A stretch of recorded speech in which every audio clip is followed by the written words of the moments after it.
Hello tankers and tankettes, welcome to Supporter Spotlight number 8, and we're kicking this one off with a T37 game from Sebedy here. Now this whole replay, I actually recorded it twice because I don't know if it was just Sebedy's mouse movements or if it was the actual replay file that was being a bit derpy, or maybe just a combination of both, but it was a bit just too distracting at times. So I recorded it twice, and a lot of what you're going to see is going to be free cam, but I've tried to intersperse Sebedy's own viewpoint at the relevant moments.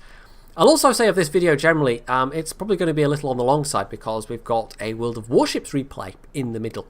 So you might want to skip more towards the end of the video if you're just interested in World of Tanks stuff. But I don't know, hopefully I, again, selected an interesting enough game for you.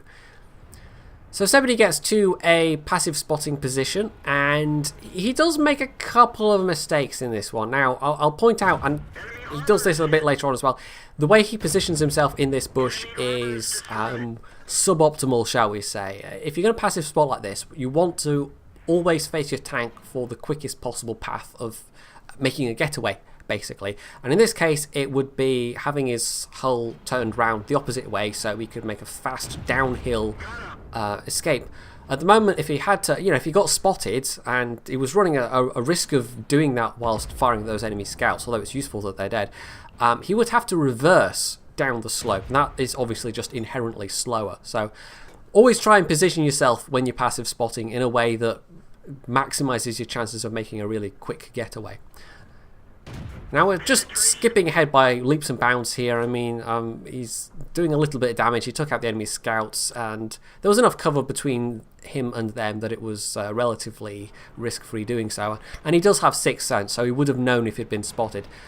But yeah, we get to the 5-minute mark, and he decides, okay, I'm gonna put the pedal to the metal and actually see if I can't assist this flank. However, and this is all just guesswork, I sometimes get detailed descriptions with my replays, and other times I'm just kind of thinking, well, I think this is what they're doing. And most of the time, I seem to get it right, but not all the time. But my thought is that he was thinking of going to assist the KV-5, and then, well, suddenly the KV-5 is alone. And he decides the risk isn't worth it. However, the KV-5 is about to take out the WZ, who's super low health. Artillery has taken out the Stuart Emil, and so therefore it's now 1 versus 1. And at this point, it would have been actually pretty useful for him to have been basically up behind the AC-48, shooting into his rear, or even trying to track him, or whatever. And that may have saved the KV-5, but this is all kind of ifs, buts, and maybes. And possibly by the time, maybe he had this thought himself, and it was just by the time it became apparent that actually it would have been yeah, that miss that was awfully close, that it would have been useful for him to be there. It was too late for him to actually get into a useful position. So I personally maybe would have tried it.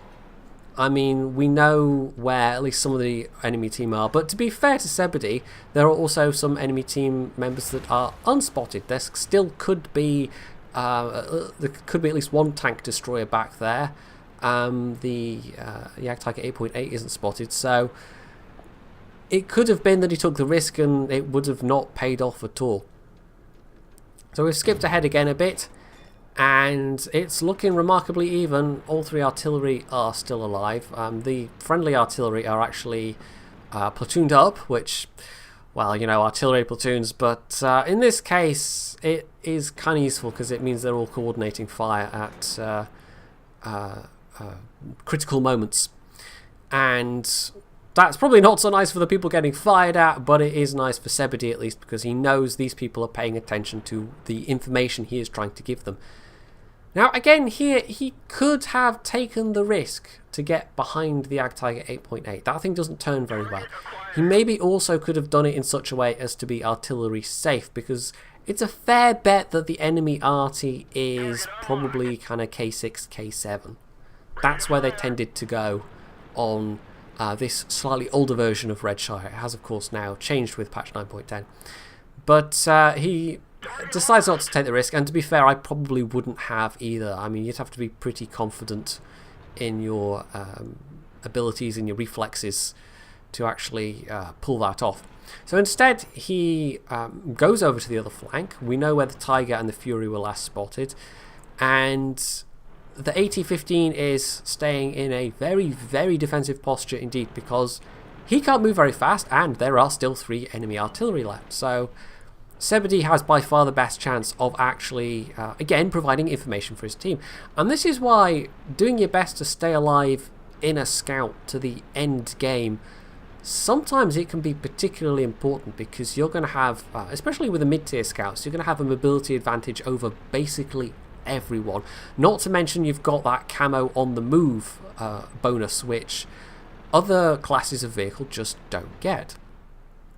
So this is the point where the fact that all 3 artillery on his team, that they're working together, that they're coordinating, that they're platooned up, is going to be really useful. And he's basically trying to spot and not get spotted. But see that Fury trace on the one line? Yeah, I'm pretty sure it's the Fury that is actually spotting him here. And there's the enemy arty taking a pot shot. But at least he's on what is probably quite difficult terrain for the enemy artillery to try and hit him on. So if he does get hit here, it's going to be pretty bad luck. So we see our arty, at least, you know, they're indicating, they're communicating, they're using the in-game tools, even if they don't, you know, not everybody, especially on the EU server, is going to be speaking the same language. So that's why when you have somebody in an artillery, especially using the tools to indicate what targets they're going to shoot at when they're reloading, you know, pinging map squares to tell you what direction they're looking in, that's all really useful information that doesn't even require speaking the same language. Anyway, he has a little further poke around him, and the Tiger seems to have disappeared, and apparently he got there. Okay then, well, this is a little bit more interesting than perhaps Zebedee wanted, but this guy is, I think, tracked, and, well, this is a very nice time to demonstrate what a circle strafe is, basically. Unfortunately, at that moment, the Fury pops up and shoots him, and that's exactly where he'd been all that time, but the AT-15 is able to nail him, and so it's basically now just the enemy Jagdtiger they have to worry about. Now, he very wisely takes cover. You can't predict exactly where enemy RT is going to be firing from, but skipping a little further on again, there's the Jagdtiger, and he has run smack bang into the AT-15. So we're going to skip back to purely Zebedee's point of view for this last bit of the replay. Take a note of the time, by the way. Now, we've taken out that Jagdtiger 8.8, but we've got less than a minute and a half remaining. There's also 3 arties left, so there's a chance he could get a Pascucci's medal, but it would be a hell of a risk, because if you run in with this gun, it's not a particularly high damage gun, decent rate of fire, but if you run in with this gun, you're not just going to be able to one-shot these artillery as you go. Each one's going to take 2 or 3 shells.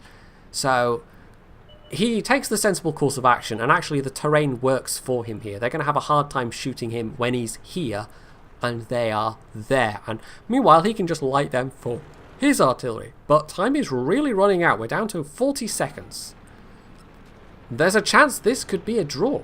If the friendly arty can't get these guys, and it is all in the hands of RNG, then yeah, that could be a problem. But their arty decide to try their luck. The 1443 fires, misses, gets just about nailed. There we go. And the M12 does kind of stop before he fires. Wasn't firing purely on the move like the other one, but still. Zebedee's chances of not getting hit were still pretty decent there. But look at the time. Look at the time. You really have to kill him, Zebedee. There we go.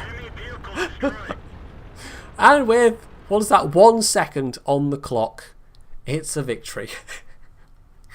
So, I mean, it wasn't a perfect scout game, but light tanks are hard. I mean, they're one of the hardest classes to be really continuously effective in, and they're also one of the classes that is most dependent on your teammates doing things with the information that you're giving them, and for giving you windows of opportunity to move in and use your firepower. But in that case, I mean, although the timing was a little tight, they did pull it off rather nicely, and Zebedee was rather nicely rewarded for that as well, with 1500 base XP, and it was his daily as well. So with the daily, with the premium account he's running, he got over 7000 XP for that one game.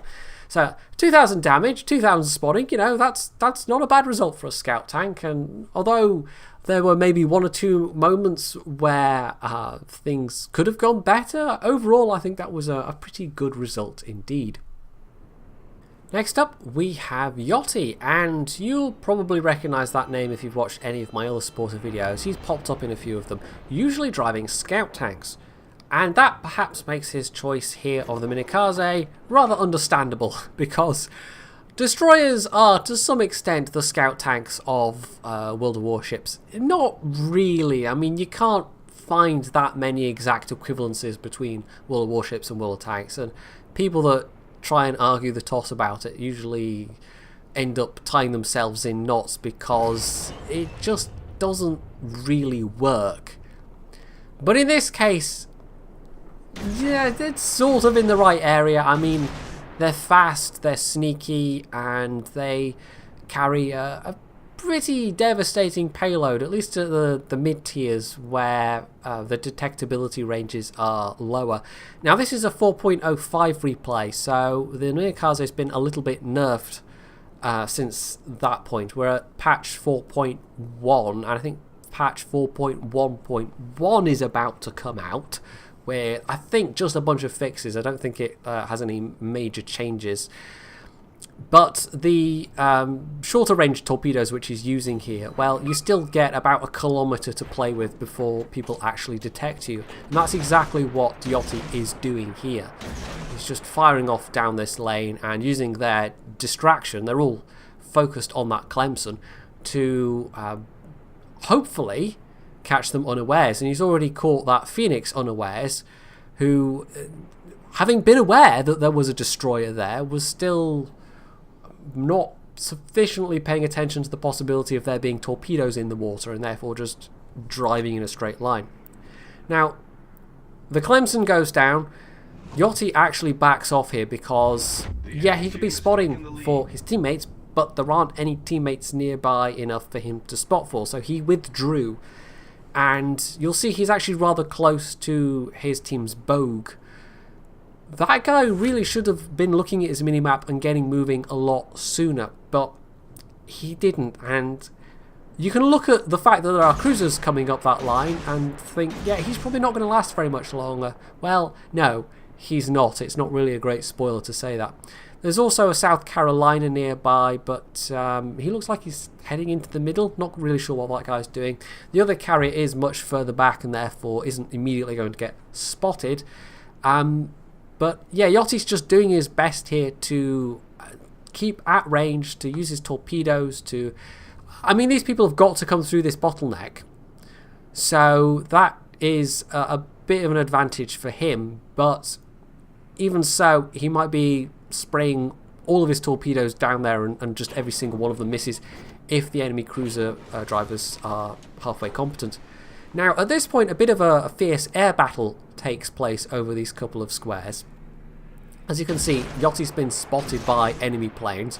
There's a whole group of enemy fighters overhead. There's also some enemy bombers and torpedo bombers around in this area as well.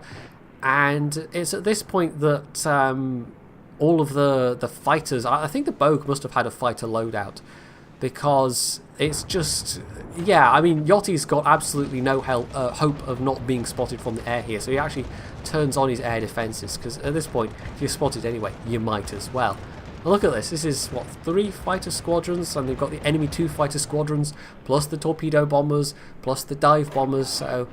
Yeah, this would have been... it's a pity you can't kind of do an aerial free cam and watch what's happening in the air here, but... anyway... That's by the by. So the Tenryu and the St. Louis have made it up okay. The South Carolina is not going into the middle, although he's kind of making towards the B capture point. Not really sure. And the Bogue has well and truly been spotted at this point. So yeah, it is up to Yachty and this Isakaze to do what they can to try and maybe help the Bogue make a getaway, although it's far too late at this point. Like, he has gotten moving, but it's far too late. But they are at least trying to give him some smoke cover. They're putting down torpedoes, so they're not making life easy for these enemy cruisers. You see there's an Omaha that's also coming up the 8 line as well. So the Isakaze's taken a few big hits. He's not looking very healthy. The cruisers are naturally completely focusing that Bogue, and he's just getting absolutely wrecked. This is why, if you are driving a carrier, as this Bogue is learning to his cost, you absolutely want to be paying attention to the minimap and seeing where there might potentially be gaps. I mean, it's like, you see people doing this in artillery as well, Willer tanks. There will be absolutely no tanks going to a flank, but an artillery will go and sit over there, because that's where they always go and sit, right? And therefore, when they inevitably get found by a scout tank or a whole rush of enemy tanks comes down that flank because no one was there to stop them, they go, nope, team. And yeah, maybe it was, and this is going to be a funny moment, by the way. Maybe it was bad of the team as a whole to leave an entire flank undefended, but knowing that an entire flank is undefended and going and sitting there in your artillery anyway, you really only have yourself to blame at that point. And same with that Bogue. I mean, he could look at the minimap and see that there was, a couple of destroyers on this side. There's a battleship, a not very good battleship a little further down, but still not really that close. And he should have hightailed it in the opposite direction as the Hosho is doing, but instead he just sat there until it was way too late. So the Isakaze is down, and it is now basically Yachty trying to hold this entire section of the map against these 3 cruisers. And this is not what you want. Now, fortunately, because this is the pre-nerfed one, I mean, his spotting range is, his detection range even, is I think 6.1 kilometers. But he's getting awfully close to that 6.1 kilometers, and they know he's there. They're not just sailing in straight lines now. What was it, a Phoenix at the start? I think he got knocked out the water. But the rest of them are all actually being relatively sensible. And if he gets spotted, the firepower of 3 cruisers would be enough to make his life very miserable very quickly. So all he can do is put these torpedoes out and hope that one of them finds their mark. Now, he probably is firing at the leading markers here, but for some reason those don't seem to consistently show up in replays. I don't know why. But that Omaha's getting awfully close, and the Omaha's not a particularly slow ship, and the Tenryu's not a particularly slow ship either. So all it would take is one nearby aircraft squadron to light him up, or one of those ships getting in detection range and him not noticing it until it's too late. Because that can happen. You can be focusing on one area of the map, and there we go, that's a nice torpedo hit, that's very useful. You can be focusing on one area of the map and not realise that you're getting too close to another ship somewhere else. And he has to be very careful that he doesn't do that with the South Carolina. Meanwhile, that's an island. Yeah. Now, he is paying enough attention to not just run into it, but he has to make a detour here. And that puts him maybe a little closer than he would like. In fact, he's getting very, very close to that South Carolina. Yeah, he's still at about 7 kilometers range, but still. You wouldn't really want to be any closer than that. I thought it was getting down to 6 kilometers, but it's a little hard to see on the screen. But yeah, still, that's getting a little bit hairy. And he is just absolutely having to beat a retreat because he doesn't have the firepower in Minakaze to scare these people off. He really only has his torpedoes, and they know he's there, and they're taking evasive action. And he's had 2 torpedo hits in this entire time, and we're down to the last 6 minutes of the battle out of 20. So it's not looking very promising so far. So he's relocated. He actually kind of loops round through the middle, maybe hoping to get a drop on that South Carolina. But meanwhile, both the enemy carriers have been spotted. Now, let's look at the points at this point, because this is a domination mode. The enemy team have got 800, but they've only got 1 of the capture points. But it's only going to take the loss of a couple more ships 2 battleships, or are there even 2 battleships left on this team? Yes, there are. 2 battleships would do it, and that would be a win for the enemy team. So, evening the scores out a bit, and there we go, we've actually destroyed, what was that, a cruiser? So that's some points off the enemy team's list, and we've just killed something else as well. But if he can kill those enemy carriers that have been spotted, then that's a huge chunk of points for his team, and a big chunk of points knocked off the enemy team's score as well. So I think his initial plan was to try and get round behind the South Carolina and the St. Louis, but once those carriers were spotted on the minimap, that basically is now his objective, and that has the bonus of the fact that he can potentially cap the C point at the same time. However, time is really running out, 4 minutes 28 seconds, and the enemy team's still ahead on points, but it's looking a bit less certain now. And it actually got to a certain stage of the battle, and sometimes, again, like in World Attacks, your team seems to be doing really badly, and you lose 2/3 of the team in the first, like, 5 or 6 minutes. And then at that point, the remaining survivors are, well, usually it's an indicator that they're the better players, that they've managed to stay alive. But they dig their heels in, and suddenly the tide turns in their favour. And that kind of is what happens in this one as well, but it's still awfully close.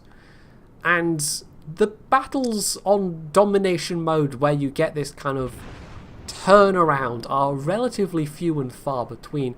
I actually had one where we nearly did it. It would have been last week anyway.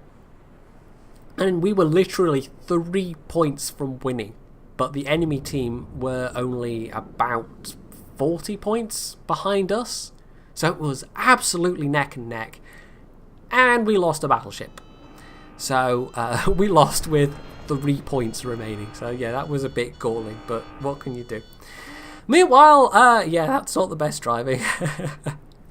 He managed to avoid the island before, but not so this time. Fortunately, there's nobody nearby that could give him really any trouble, so he extricates himself from the rocks just about.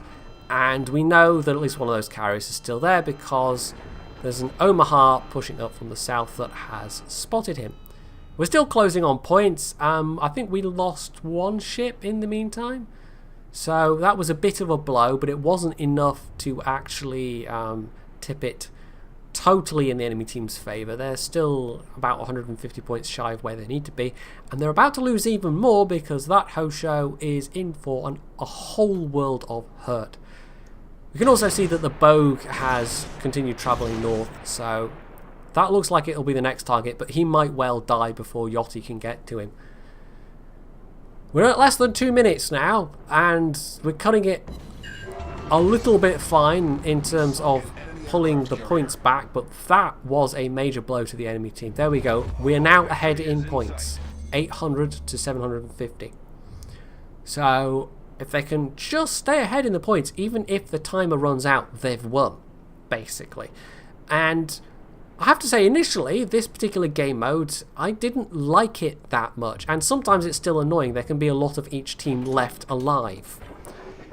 And you want to keep fighting, you want to keep doing the damage, you want to bump up your scores and get more XP and more credits. And then the timer runs out, and what can you do about it?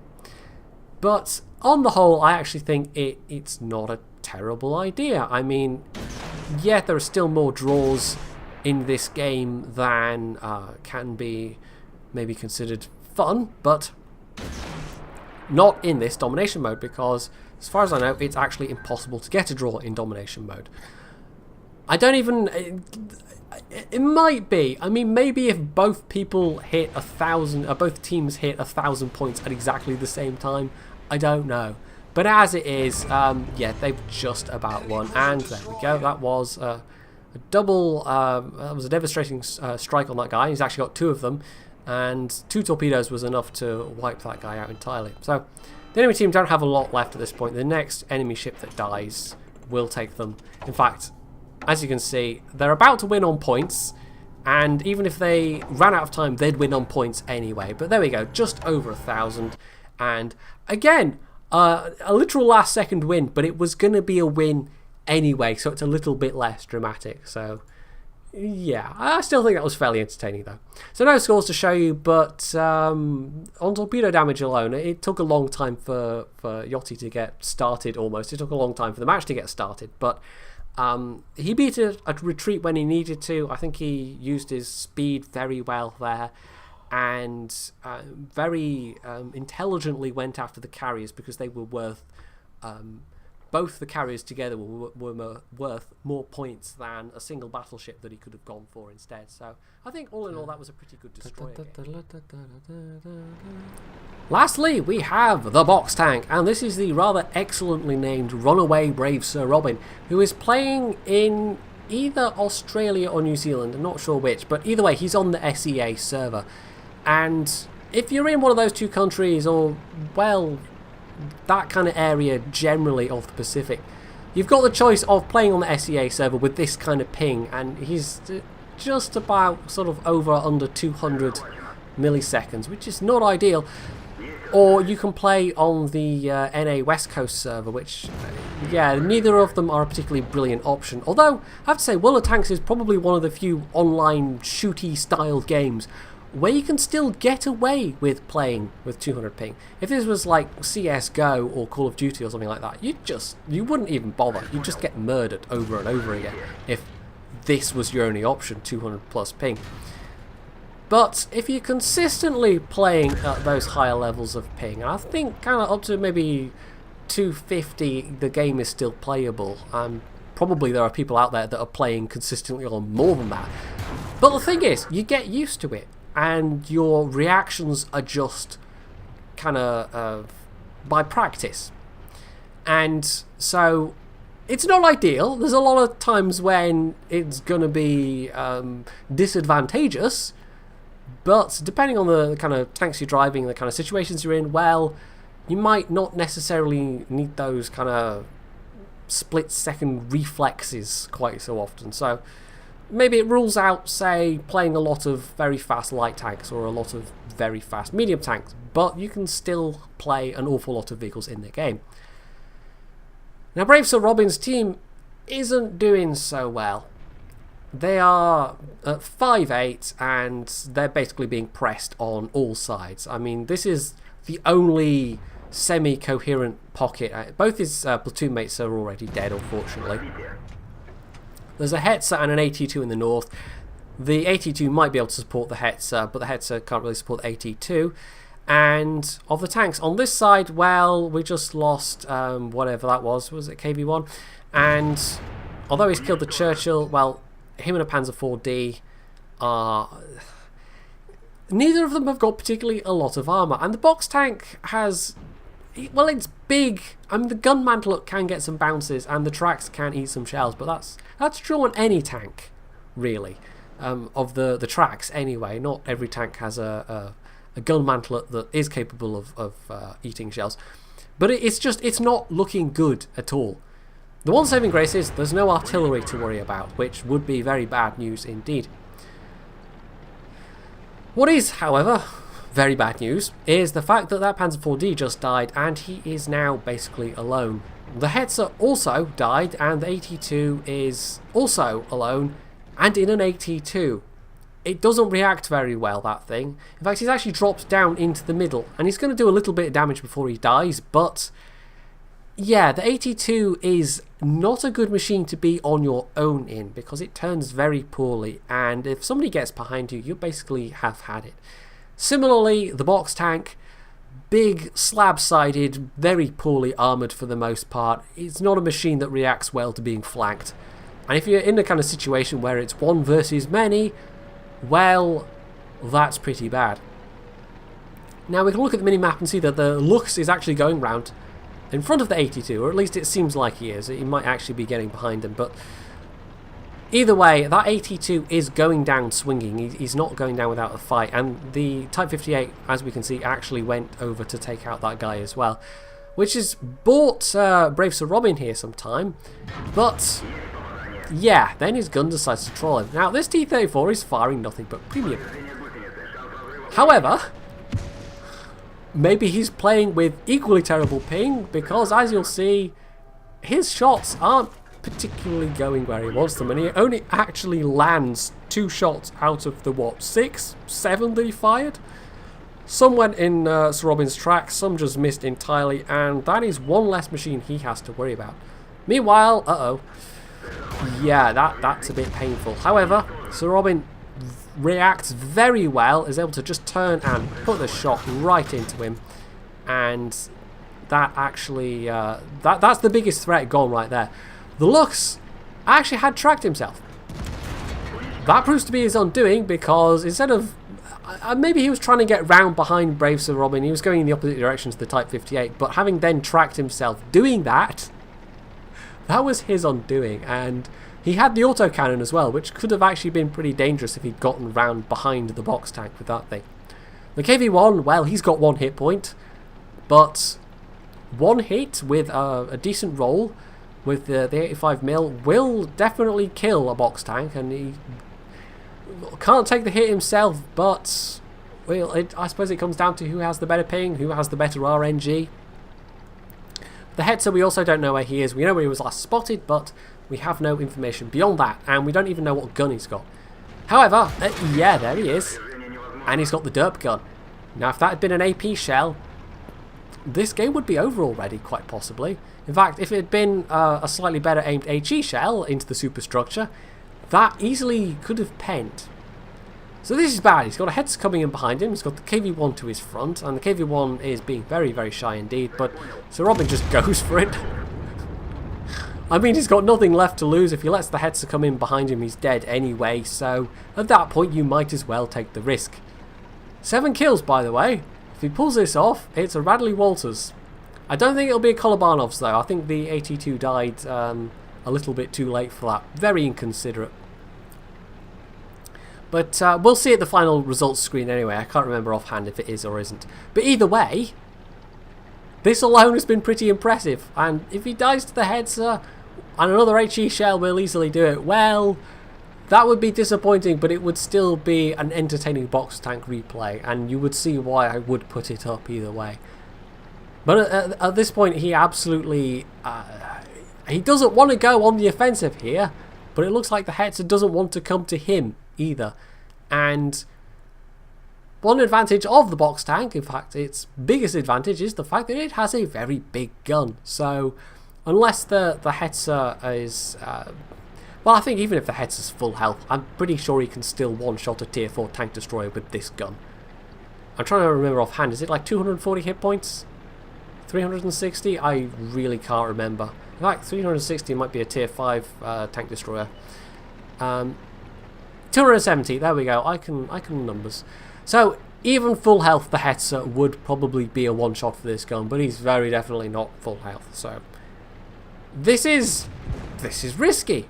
This is absolutely very, very risky, and he waits till the Hetzer fires, pulls over, takes the time to aim his shot, and it hits the house. No, no, no, this is bad. This is very bad. But he's firing AP, and it went into the tracks. Okay, we're still in business, but at this point I am clenching, and I was really, really clenching when I was first watching this, because it's just, oh, come on, oh, he fires AP, oh no! Brave Sir Robin misses the shot, but gets the ram kill, and oh, I can breathe again. I can breathe. Oh. So I was wrong, it was a Kolobanovs medal. The 82 did die in time, he was that considerate. On top of that, he had the aforementioned Radley-Walters, a steel wall, a high caliber, and of course a top gun, all topped off with an ace tanker. And all of that with around 200 milliseconds of ping. Yes. So, what's your excuse for doing terribly then? You know, if Sir Robin can manage that with all those handicaps, then, you know... oh, but if it was that easy to... oh, that ending... Yeah, every match can't be like that, but it's probably a good thing that every match isn't like that, because your heart would never stand the strain. So, that was it for this roundup. We've actually had... well, Sebidi's, we've had his replay in before, but we've had some new ones in this video. We've had a WoW's replay, and we've had a new name in Brave Sir Robin, and I hope he sends in more replays in future just so I can say his name again. That is an excellent username. But I hope you've enjoyed all three of these, regardless of whether they were new in any way or not. And if you have, you can leave any comments below. You can subscribe to my channel, and as always, stay tuned for more.